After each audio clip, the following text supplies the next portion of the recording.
ሰላም ጤና ይስጥልን ክቡራን ተመልካቾቻችንና አድማጮቻችን ዘውዱ መንግስቴ ነኝ ከዚህ ከአገር እንግሊዝ። አሁን የዘውዱ ሾው አጫጭር ዜናዎችን አቀርብላችኋለሁ፣ አብራችሁን ቆዩ። በቅድሚያም ርዕሶችን እንሆ። ኮማንዶቹ ፋኖን ተቀላቀሉ፣ የጀነራሉ ሹመት ውድቅ ተደረገ፣ ኢቢኤስ ቴሌቪዥን ማስጠንቀቂያ ሰጠ፣ ፕሬዝዳንቱ ሽልማት ሊበረከትላቸው ነው፣ ከባንክ ገንዘብ ማውጣት ተከለከለ፣ እስራኤልና ፓኪስታን ተፋጠዋል፣ ህፃኗም ህይወቷ አለፈ። አሁን ወደ ዝርዝሩ እንሄዳለን፣ አብራችሁን ቆዩ። የአማራ ፋኖ ብሔራዊ ንቅናቄ የእንኳን አደረሳችሁ መልእክቱን አስተላለፈ። የስቅለት በዓል የሚያስተምረን ጽናትን፣ ለዓላማ ሞትን ያለው ትልቅ ትርጉም ነው ብሏል። ጌታችን ኢየሱስ ክርስቶስ እውነትና ስለ ሰው ልጆች ፍቅር ሲል እስከ ቀራንዮ እንደተጓዘ ሁሉ የአማራ ህዝብ ክብርና ህልውናን ለማስጠበቅ የተጀመረው ጉዞ የተጸነሰው በመንገዳችን በድንገት በተቀላቀሉና እየወረዱ ባሉ ይሁዳዎች ሳይሆን ውድ ህይወታቸውን ለመክፈል በማይሳስቱ በቁርጠኛ ልጆች ልብ ላይ ያለ እስከ ቀራንዮ ለመጓዝ የተቆረጠ የማወላወል ጉዞ ነው። ስቃይ መከራን ለክብር ሞት ዳግም ለትንሣኤ መንገድ እንዲሆኑ ሁሉ ዛሬም የምናልፍበት መከራ የምንከፍለው መስዋዕትነትም ለታላቅ ድልና ለህዝባችን ሰላም መሰረት መሆኑ አይቀሬ መሆኑ በመተማመን ነው። የአማራ ፋኖ ብሔራዊ ንቅናቄ አመራሮች፣ መላው የሰራዊቱ አባላት ይህን ጉዞ የህዝባችን ነፃነትና ደህንነት እስኪረጋገጥ ድረስ በጽናትና በሙሉ ልብ ለማስቀጠል በዚህ ለመላው የሰው ልጆች ሲባል ዋጋ በተከፈለበት ቀን በድጋሚ ቃል እንገባለን። በዓሉን ስናከብር የአማራ ህዝብ ህልውና ሲሉ ውድ ህይወታቸውን የገበሩ ጀግኖችና በየበራው ደማቸውን ያፈሰሱ ልጆቻችን፣ ቤተሰቦቻችን በመጠየቅና በመደገፍ በማንነታቸው ምክንያት ከቀያቸው ተፈናቅለው በችግርና በስደት የሚገኙ ወገኖቻችንን በማሰብ አማራነት ወንጀል ተደርጎባቸውና በፖለቲካ አመለካከታቸው ምክንያት በየእስር ቤቱ የሚማቅቁ የህዝብ ልጆችና ቤተሰቦቻቸውን በማስታወስ ድምፅ በመሆን በመጠየቅ ከጎናቸው መሆናችንን በማሳየት እንዲሆን ጥሪ እናቀርባለን። በድጋሚ እንኳን ኢየሱስ ክርስቶስ የስቅለት በዓል አደረሳችሁ። ሚያዝያ 2 2018 ዓመተ ምህረት የአማራ ፋኖ ብሔራዊ ንቅናቄ። ነፃ በወጡ ቀጠናዎች ከህዝብ ጋር የስነ ልቦና ግንባታ የህዝባዊ ውይይት መድረኮች ተካሄዱ። በአማራ ፋኖ ብሔራዊ ንቅናቄ የቴዎድሮስ እዝ 201ኛ ኮር ስር የሚገኘው 54ኛው ክፍለ ጦር በሚያስተዳድራቸው በቅርቡ በአገዛዙ ነፃ የወጡ ቀጠናዎች በአካባቢው ማህበረሰብ ጋር ሰፋ ያለ ውይይት ማካሄዳቸው ተገለጠ። በውይይቱ ላይ የ201ኛ ኮር ከፍተኛ አመራሮች፣ 54ኛ ክፍለ ጦር ኃላፊዎችና የወረዳው ጊዜያዊ አስተዳደር አመራሮች ተገኝተዋል። የመድረኩ ዋነኛ ዓላማ በጦርነቱ ስላለፈው ማህበረሰብ የስነ ልቦና ግንባታ ስራዎችን መስራት፣ ህዝቡንም ለህልውና ትግሉ እያደረገ ያለውን አጋርነት ይበልጥ ማጠንከር እንደሆነ የእዙ የህዝብ ግንኙነት መምሪያ አሳውቋል። በውይይቱ ወቅትም የኮሩ አመራሮች በነፃ በወጡ አካባቢዎች ሰላምና መረጋጋትን ለማስፈን እንዲሁም መሰረታዊ አገልግሎቶች እንዲቀጥሉ የጊዜያዊ አስተዳደሩ ሚና ከፍተኛ መሆኑንም ገልጸዋል። የአካባቢው ነዋሪዎችም ለፋኖ ሰራዊት ያላቸውን አለኝታ በመግለጽ ከድል በኋላ የተገኘውን ነፃነት ዘላቂ እንዲሆን የበኩላቸውን ድጋፍ እንደሚያደርጉም አረጋግጠዋል። በደብረ ማርቆስ የኮማንዶ ስልጠና የወሰዱ 4 ያገዛዙ ታጣቂዎች ትግሉን ተቀላቀሉ። በደብረ ማርቆስ ከተማ ነው ለ45 ቀናት ከፍተኛ የፓራ ኮማንዶ ስልጠና ሲከታተሉ የቆዩ 4 ያገዛዙ የጸጥታ ኃይል አባላት አማራ ፋኖ ብሔራዊ ንቅናቄ ቴዎድሮስ እዝ 201ኛ ኮር 64ኛ ክፍለ ጦር መቀላቀላቸውን ያሳወቁት እነዚህ አባላቶች በንዋይ ወረዳ ወይራ ቀበሌ ሲንቀሳቀስ የነበሩና የአገዛዙን ወታደራዊ ስልጠና የወሰዱ ሲሆን በአገዛዙ የጭቆና አሰራር ተስፋ በመቁረጣቸው ህዝባቸውን ጥሪ በመቀበል ከነሙሉ ትጥቃቸው ነው የፋኖን ሰራዊት መቀላቀላቸው የታወቀው። የ64ኛው ክፍለ ጦር የህዝብ ግንኙነት መምሪያ እንደገለጸው የአገዛዙ መዋቅር እየተዳከመ መምጣቱን ተከትሎ መሰል ወታደራዊ ስልጠና የወሰዱና በውጊያው ቀጠና ውስጥም ያሉ የታጠቁ ኃይሎች ወደ ህዝባዊ ወገን የመቀላቀል አዝማሚያ በከፍተኛ ሁኔታ እየጨመረ መሆኑንም ገልጠዋል። ፋኖ ታላላቅ ድሎችን ተጎናጸፈ። የአገዛዙ ጥምረት ሰራዊት ክፉኛ እየተቀጠቀጠ ሞትና ቁስለኛ እየሆነ ይገኛልን ብለዋል። የአገዛዙ ጥምረት ሰራዊት መነሻውን ማክሰኝት በማድረግ ገበሬዎችን በግድ እየደበደበ የምርጫ ካርድ ለማስቆረጥ ወጥቶ ጃይራ ቀበሌ ላይ ከትሞ በፍርሃት የራደ ምሽግ ይዞት ሞቱን እየተጠባበቀ በነበረበት ቅጽበታዊ ተወርዋሪ ተናዳፊዎቹ ጥቁር አንበሳ ክፍለ ጦር ምሽግ ውስጥ የከተመው ጥምር ኃይል ያጣመረውን ከመሸገበት ምሽግ በመጠጋት ነው የዳግማዊ ቴዎድሮስ 5ኛ ኮር ጥቁር አንበሳ ክፍለ ጦር ድል ብርጌድ እና ራስ አሞራው ብርጌድ ከቀኑ 10 ሰዓት ጀምሮ እስከ ምሽቱ 1 ሰዓት ተኩል ድረስ የጨበጣ ውጊያ በማድረግ ከፍተኛ ድል ተቀናጅተዋል። በዚህም አውደ ውጊያ ከፍተኛ ቁጥር ያለው የጠላት ኃይል እርምጃ የተወሰደበት ሲሆን ቁሳዊ ኪሳራም አስተናግዶ ማንኛውንም አይነት እንቅስቃሴም ሆነ የሐሰት የምርጫ ቅስቀሳ ማድረግ ሳይችል አካባቢውን ለቆ ማምለጡም ተገልጿል። የጀነራል ታደሰ ሹመት ውድቅ ተደረገ በህወሓት። ህወሓት የፌዴራል መንግስት ጊዜያዊ አስተዳደር ላይ ያስተላልፈውን ውሳኔ ነው የተቃወመው፣ አንቀበልም በማለትም ውድቅ ያደረገው። ህወሓት የፌዴራል መንግስት በትግራይ ጊዜያዊ አስተዳደር ላይ ያስተላለፈውን አዲስ ውሳኔ የፕሪቶሪያን ስምምነት የሚጥስ ሲልም በጽኑ ተቃውሞታል። ድርጅቱ ባወጣው መግለጫ መንግስት መጋቢት 30 2018 ዓ ም ያስተላልፈው ውሳኔ ህወሓት በሌለበትና የሁለቱ ወገኖች የፖለቲካ ውይይት ባላገናዘበ መልኩ የተወሰነም ነው ብለዋል። ይህንን የአንድ ወገን እርምጃ ባለፉት 3 ዓመታት የተገኘውን አንጻራዊ ሰላም አደጋ ላይ የሚጥል መሆኑንም አስታውቋል። ህወሓት የሰላም ሂደቱን ለማስቀጠል ውሳኔ እንደገና ሊታይ ይገባልም በሚል መንግስትን አሳስቧል። የተሰጠውንም ሹመት አንቀበልም በማለት ውድቅ አድርጎታል። አሰብ ወደብ ላይ ስቱዲዮ እንከፍታለን አለ ባለጊዜው አርቲስት። ለአዲስ አበባ ከተማ ምክር ቤት በእጩነት ያቀረቡት ታዋቂው ሙዚቀኛና አቀናባሪ ካሙዙ ካሳ ነው ኢትዮጵያ በቅርቡ የባህር በር እንደምታገኝና አሰብ ላይ የሙዚቃ ስቱዲዮ እንደሚከፈት የገለጸው። ካሙዙ አክሎም አሁን ያለው መንግስት ተቃዋሚዎቹን እንደማያስር ገልጾ የብልጽግና ፓርቲን አለመደገፍ ለቁጭት ሊዳርግ እንደሚችልም አስጠንቅቋል። መደገፍ አገር ወዳድነት ነው ያለው አቀናባሪው ሁሉም ዜጋ በመንግስት የልማት ስራዎች ላይ እንዲተባበርም ጥሪ አቅርበዋል። ይህንን የብልጽግና አቀንቃኝ አርቲስት የሰሙ ኢትዮጵያኖች ያሳዝናል።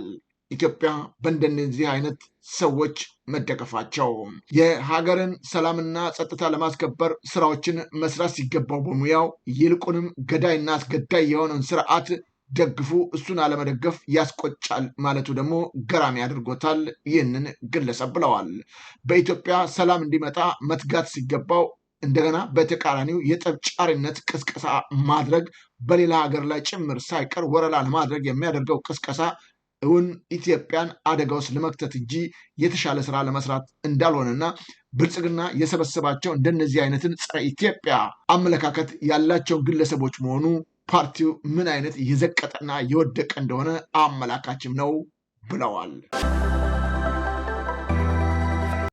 የትግራይ ህዝብ ከፍተኛ ችግር ውስጥ መውደቁ ተገለጸ። የገዛ ገንዘቡን እንኳን ከባንክ እንዳወጣ ታግደዋል። የትግራይ ህዝብ በኢትዮጵያ ንግድ ባንክ ያስቀመጠውን ገንዘብ በኦህዴድ ብልጽግና ፋሽስታዊ አገዛዝ እንዳወጣ መከልከሉ ግርምትን ፈጥሯል። በገደብና ብር የለም በማለት ምክንያት ነው ለበዓል እንኳን ህዝቡ ገንዘብ ለማውጣት አለመቻሉ የተገለጸው። እግድ ተጥሎበታል። ገንዘቡን መጠቀም አልቻለም። በየባንኮቹ ተሰልፈው ገንዘብ እንዲሰጣቸው ቢጠይቁም አዳማጭ የለም ነው የተባለው። ለበዓል እንኳን የተወሰነ ገንዘብ እንዲሰጣቸው በተደጋጋሚ ያቀረቡት ጥያቄ በጠራራ ፀሐይ እየተቃጠሉ አረጋውያንና እናቶች ልጆቻቸውን ጭምር በማዘል እየተንከራተቱ ቢሆንም ግን ሰሚና አዳማጭ አለማግኘታቸው ነው የተገለጸው።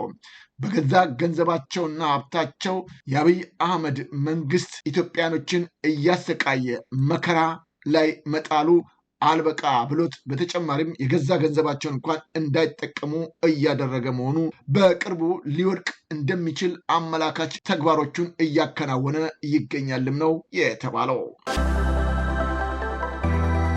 የትራፊክ አደጋ የሰው ህይወት ጠፈ። በተባበሩት አደባባይ አካባቢ በደረሰ የትራፊክ አደጋ ምክንያት በጽኑ ቆስላ በሕክምና ስትረዳ የቆየችው ህፃን ሄርሜላ ስንታየው ወይም እኩቹ በዛሬው ዕለት ህይወቷ ማለፉ ተረጋግጧል። የህፃኗ ስርዓተ ቀብር በሰዓለተ ማርያም ካቴድራልም ተፈጽሟል። መጋቢት 23 2018 ዓ ም በደረሰው በዚሁ የትራፊክ አደጋ ነው የሰው ህይወት ወዲያውኑ ማለፉንና 3 ሰዎች ደግሞ ከባድ ጉዳት ደርሶባቸው እንደነበረ ፖሊስ መግለጹ አይዘነጋም። ህፃን ሄርሜላም በደረሰባት ከባድ ጉዳት ላለፉት ቀናት ሕክምና ስትረዳ ብትቆይም ጥረቱ ሳይሳካ ቀርቶ ዛሬ ከዚህ ዓለም በሞት ተለይታለች። ኤቢሲ ቴሌቪዥን ማስጠንቀቂያ ሰጠ። የኤቢሲ ቴሌቪዥን በስንቱ ድራማ የቅጂ መብት ጥሰትን በማስመልከት ነው ለቻናል ዋን ኢትዮጵያ ጠንከር ያለ ማስጠንቀቂያ የሰጠው። ኤቢሲ ህጋዊ ወኪሉ እንደሆነ በገለጸው ሲልቨር ስፕሪንግ ፕሮዳክሽን እና ፕሮሞሽን በኩል ቻናል ዋን ጣቢያ በስንቱ ኮም ድራማ ላይ የቅጂና ተዛማጅ መብቶች ጥሰት እየፈጸመ መሆኑንም ጠቁሟል። ድርጅቱ በጻፈው ደብዳቤ እንዳመለከተው በስንቱ ወይም ነጸብራቅ የሚል ስያሜ የሚጠራው ተከታታይ ድራማ ባለቤቱና ኤክስኪዩቲቭ ፕሮዲውሰር ኤቢሲ መሆኑንም ገልጿል። ይህ የኦዲዮ ቪዥዋል ስራ በኢትዮጵያ የአእምሯዊ ንብረት ጽሕፈት ቤት ተመዝግቦ ሕጋዊ ጥበቃ የሚደረግለት መሆኑንም አመልክቷል። ማስጠንቀቂያ ደብዳቤው ሲያብራራ ሲልቨር ስፕሪንግ ቀደም ሲል ከአብሪኮ መልቲሚዲያ ጋር በነበረው የስራ ግንኙነትና የውል ስምምነት መሰረት ስራውን በሀገር ውስጥም በውጭም ሀገር ማሰራጨት የመጠቀምና የማንኛውንም የቅጂ መብትና ተዛማጅ መብቶች ላይ ብቸኛ ባለመብት መሆኑንም ገልጿል። ይሁን እንጂ ቻናል ዋን ኢትዮጵያ ድራማውን በጣቢያው ለማሰራጨት ዝግጅት እያደረገ መሆኑን በተለያዩ መንገዶች ማወቁን የገለጸው ሲልቨር ስፕሪንግ ይህ ድርጊት በሕግ የጥበቃ የተሰጠውን መብት የሚጥስና የማይተካ ጉዳት የሚያደርስ መሆኑንም አስገንዝቧል። በመሆኑም ቻናል ዋን ከሕግ ተቃራኒ ተግባር እንዲቆጠብና አፋጣኝ ማስተካከያ እንዲያደርግ እንዲሁም ማስጠንቀቂያውን ተላልፎ እንቅስቃሴ የሚቀጥል ከሆነ ተገቢውን የሕግ ሂደት በመከተል ክስ እንደሚመሰርትም አሳውቀዋል።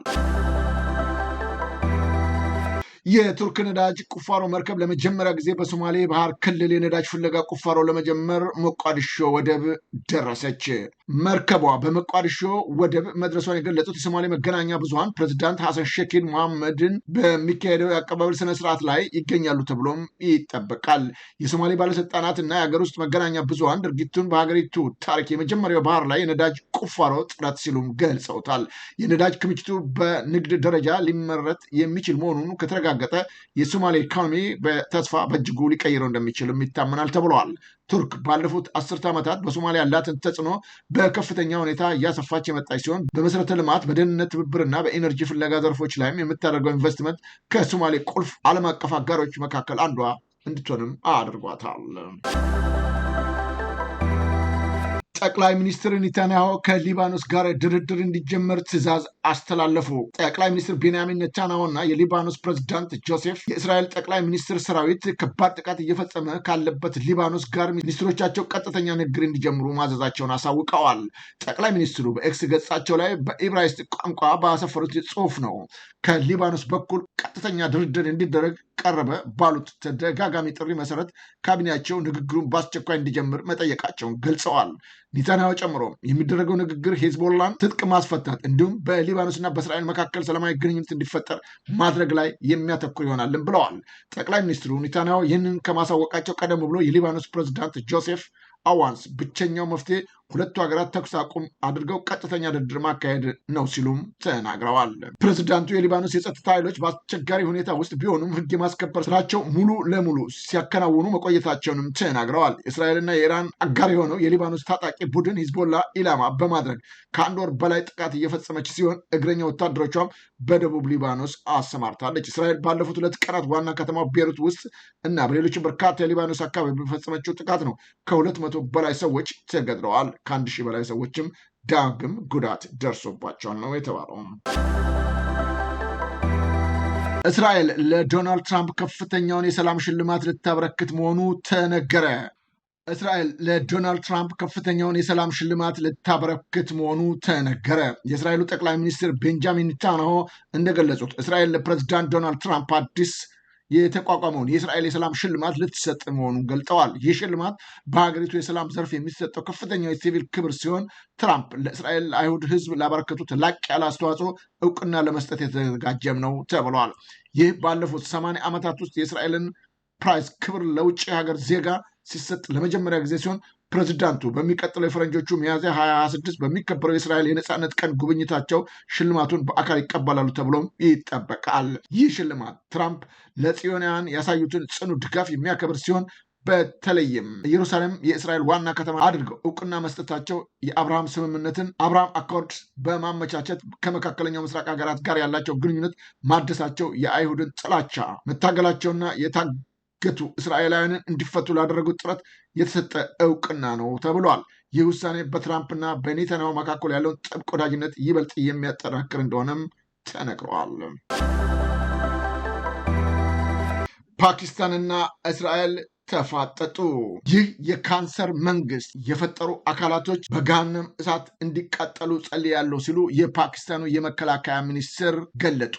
የአይሁድ መንግስት ካንሰር ብሎ መጥራት ሀገሪቱ እንድትጠፋ ጥሪ ከማቅረብ ተለይቶ አይታይም ስትል እስራኤልም አውግዘዋለች። ይህንኑ በአሜሪካና ኢራን መካከል ሰላም እንዲወርድ እያሸማገለች የምትገኘው ፓኪስታን የመከላከያ ሚኒስትሯ ያሰራጩት መልእክት በእስራኤል ዘንድ ቁጣን አስነስተዋል። የፓኪስታኑ የመከላከያ ሚኒስትር ሐዋዝ ኢስፋ በይፋ ኤክስ ገጻቸው ላይ ባሰፈሩት መልእክት ነው እስራኤልን ክፉ፣ ለሰው ልጅ እርግማንና ካንሰር ሲሉ የጠሯት።